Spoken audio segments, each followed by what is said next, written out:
Now, I want to get busy on the first couple of subjects for today. Everybody that's okay, say I'm okay.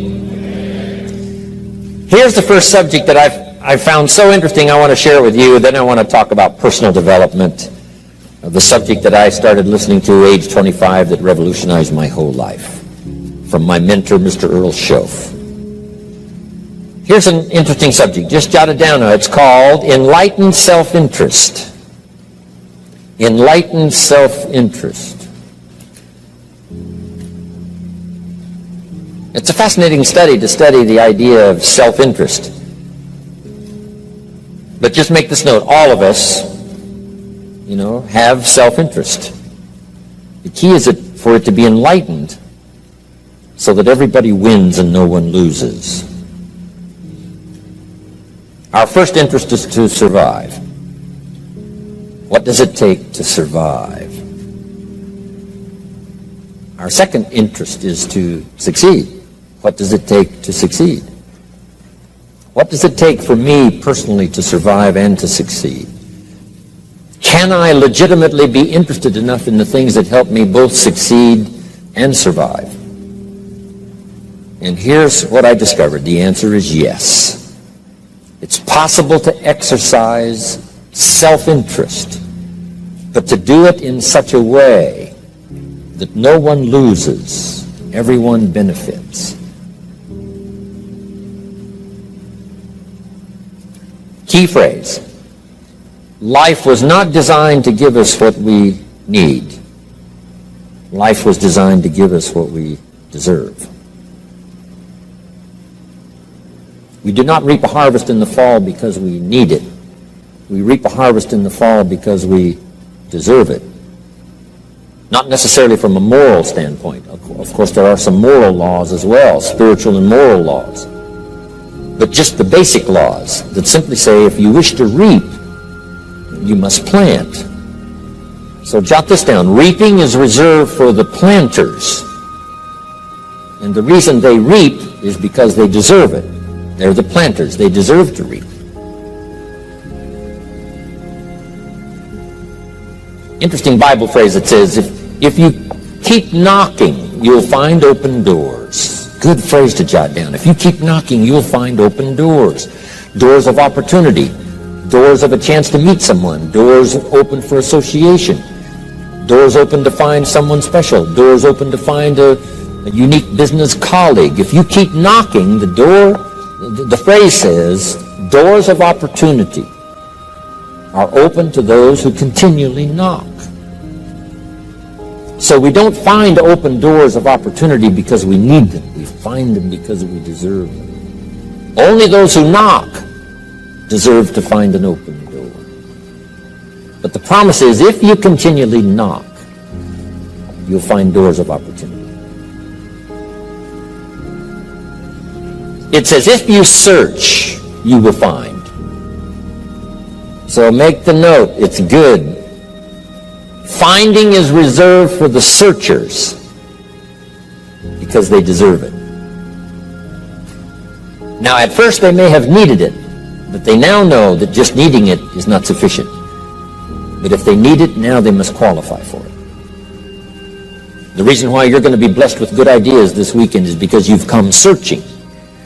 You've gotten on an airplane to come searching. Got in your automobile to come searching. You got here searching. Now you're ready to receive. And for those who search, they will find answers. They will find plans, imagination to stir yourself into action for future benefit. So if you search, to find a good idea, you must go looking, go searching. You've got to go to church. You've got to go to class. You've got to go to the seminar. You've got to go to the library. You've got to go to the books if you wish to find. Rarely does a good idea interrupt you. Rarely. But if you will search, you will find. So we get not what we need, but we get what we deserve. It says if you ask, someone has an answer. If you keep asking, the answers belong to you, because by virtue of asking, you have qualified. So we don't get what we need. We get what we deserve. The mother on welfare should be taught in some small manner that hopefully she can begin deserving the welfare check. Not getting it because she needs it, but now starting to get it because she deserves it.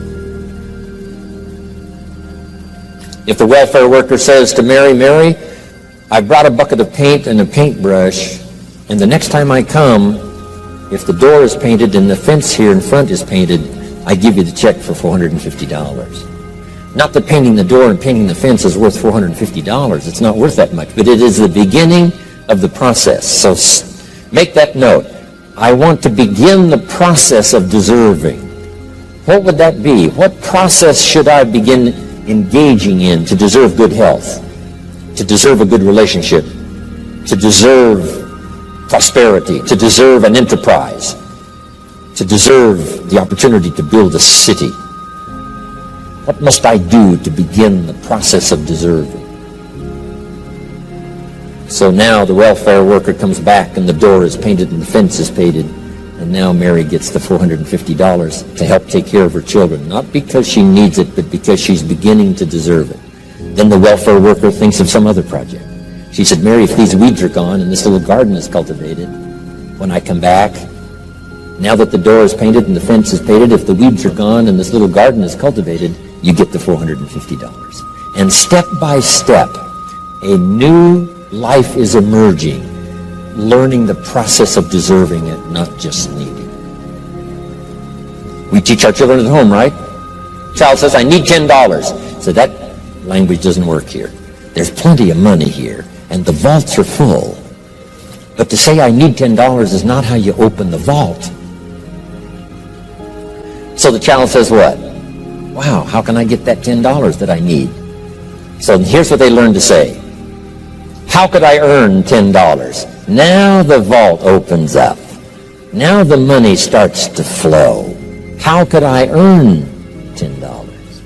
What could I do to earn the money?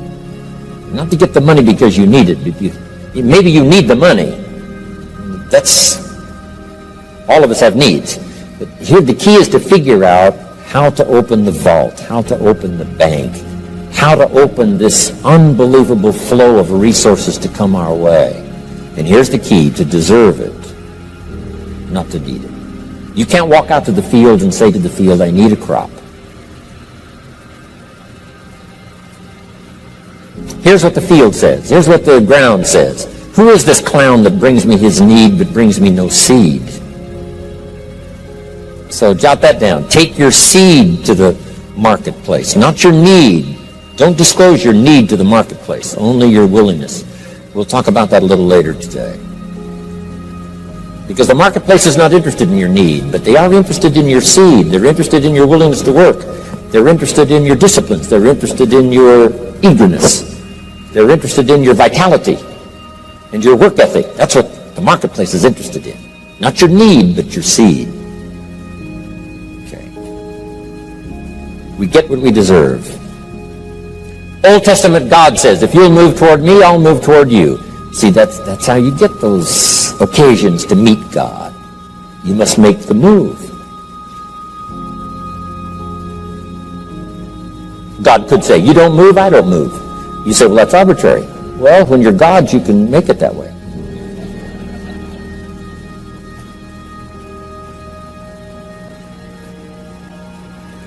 So, the law says if you wish to receive, now let's talk about enlightened self-interest. If you wish to receive, and we would call the wish to receive self-interest. But if it's enlightened self-interest, here's what it says. I understand that in order to receive, I must give. Receiving is reserved for those who give. Receiving is not reserved for those who need it. It's reserved for those who deserve it. We deserve the receiving by giving. In fact, there's an extraordinary phrase in this little context, and here's what it says. It's better to give than it is to receive. Now, the uneducated person would find that difficult to ponder. Why would it be better to give than it is to receive? So let me give you one of the better phrases for the day. Here it is. Giving starts the receiving process. So of course it's better to give than it is to receive. How much receiving do you wish? You must start the giving process. For me to receive my additional fortunes for the future, not necessarily for the money, because I don't need the money. I take the money, but I don't need the money. But here's what I do need. For someone to say, a year from now, 5 years from now, Mr. Rohn, that seminar helped to change my life. And for whatever reason, I was brought here to this place for this time. And later someone says that. See, to receive that kind of thanks, it's unbelievable. Here's what you cannot buy. That kind of thanks. You can't buy it with money. You have to earn it.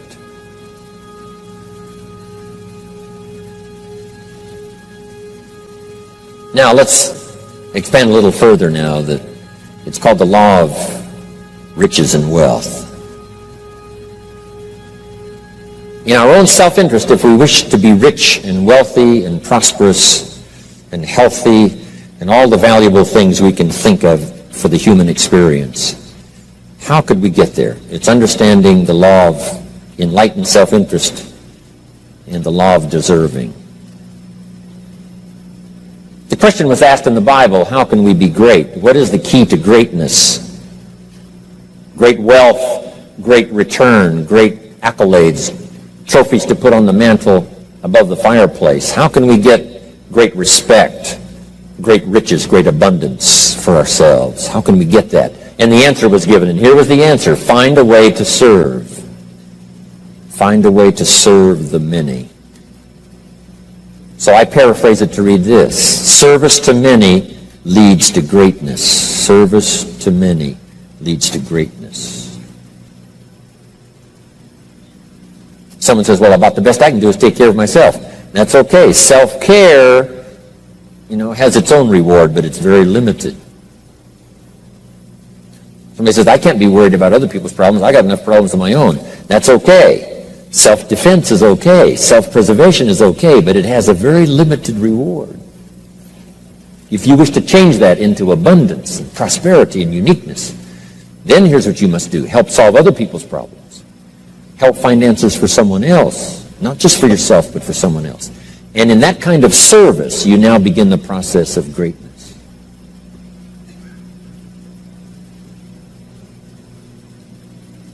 Someone asked the question, how can I be ruler over many? How could I manage a lot of people? How could I be the leader of a vast movement or enterprise? Here was the answer. Nothing wrong with that wish. We call that self-interest of the highest kind. Wishing to be the manager, the ruler, wishing to be presiding over many people. Here was the answer. Be faithful when the amounts are small. Be faithful when there's just a few. Be disciplined when there's only a few. That starts to entitle you to someday be ruler over many. You say, well, if I had a big organization, I'd really run it with a strong hand and I'd be a fabulous leader. But I've only got a few and I don't know where they are. See, that's not going to work. If you wish to preside over riches, you must start when the amounts are small. Someone says, oh, if I had a fortune, I'd really take good care of it, but I've only got a paycheck, I don't know where it goes. See, not knowing where it goes disqualifies you now for presiding over the fortune. We've all heard that, right? I don't know where it all goes. Did you ever hear that expression? Oh, we'd love to have you run the company. You don't know where it all goes. Somebody says, it just gets away from me. Oh, we'd love to have you run the world, right? It just gets away from you. Somebody says, it's only pennies and it's only a few. Here's where you begin to qualify for abundance and riches and greatness and respect, is to be disciplined when the amounts are small. Someone finds it unique, right, that this many people would come and hear what I've got to say for a whole weekend, but this is not where I started. I started with just a few, but I was so on fire with the few, trying to translate for them in my awkward ways back then. what had happened to me. My life got changed, my income got changed, my health got changed, everything got changed for the better. And now I've lived the most extraordinary life. But it started with my passion for just a few, to translate for just the few. Someone says, well, there's just a few here. You know, does this meeting matter when there's only a few? And the answer is yes. Jot this down. You never know who's in the audience, whether it's a few or 1,000 or whatever. But you got to be faithful when there's just a few. Tell your story when there's just a few. Be just as passionate about ideas that can change someone's life when there's just a few. Now you begin. You're not fully qualified, but you begin the qualification to someday speak to many. Someday preside over a vast crowd. Someday be the manager or the leader of millions. It starts in those early days to deserve it. All right, guys, congratulations on making it to the end of that talk from Jim Rohn about how to properly attract opportunities to yourself and how to attract abundance. And I think it's really important how he talks about success comes to those who seek it, and that you actually have to take action and step out of your comfort zone in order to put yourself in environments that inspire your mind and stimulate your imagination, and also allow you to make new connections and new relationships with people in the world, so that you can create more opportunity through social exchanges. And I just think that that's really important, that a lot of people don't take that step out into the world to put themselves in the right environments for opportunity to come. And opportunity is just not going to come knocking at your door. I mean, unfortunately, it's a numbers game when it comes to success, and you can only fail so much before you hit the big win, you know. And I also like how he covers that you should act as if even your small rewards and your smaller exchanges in the beginning of your pursuit of success, you should act responsibly with them as if they were large payoffs and large rewards, and as if they were the huge success that you're seeking, because the universe is usually only going to give you what you're prepared to receive. And so a good way to prepare to receive things that require more responsibility is to act as if those smaller things in the beginning are super important, and they are those big payoffs and rewards in the beginning, because it's going to open you up to be ready to receive the larger success in life that's going to require more responsibility from you. And so I just think it's really important, because we need to work to prepare ourselves in the beginning for the big picture, and once we're prepared for that, that's when the opportunities will come to our door. And so if you haven't been to the channel before, I hope you guys subscribe. I'll see you guys in the next channel. I'm looking forward to featuring some really good speeches coming up, and I thank you guys for stopping by. I'll see you later.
you.